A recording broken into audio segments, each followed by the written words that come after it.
Друзья, всем привет! Готовлю очень вкусный и простой в приготовлении торт без глютена из рисовой муки.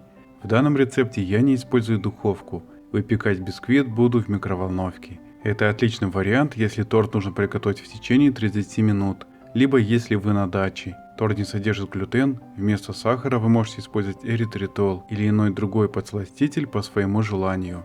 В белки всыпаю сахар и соль.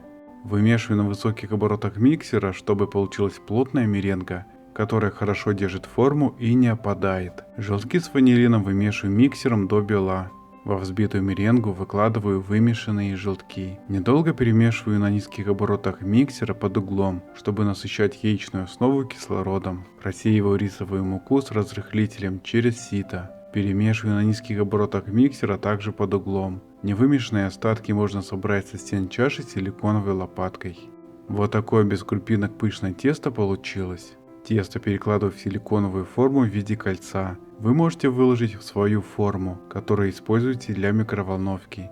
Распределяю тесто по всей площади формы лопаткой. Форму с тестом убираю в микроволновую печь на 4 минуты. Готовый бисквит отделяю от формы ножом. Переворачиваю на решетку и оставляю на столе, а затем убираю в холодильник. Для приготовления сиропа в воду добавляю сахар и перемешиваю. Убираю сироп в холодильник.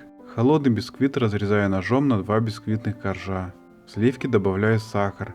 При желании можно добавить ванильный экстракт. Вымешиваю на умеренных оборотах миксера, чтобы получился стабильный сливочный крем, который держится на венчиках миксера. Помните, что сливки должны быть хорошо охлажденные. Первый бисквитный корж пропитываю сахарным сиропом при помощи кисточки. Далее выкладываю джем и распределяю джем по всему коржу. Я использую джем из черной смородины. Вы можете использовать любой джем по своему вкусу.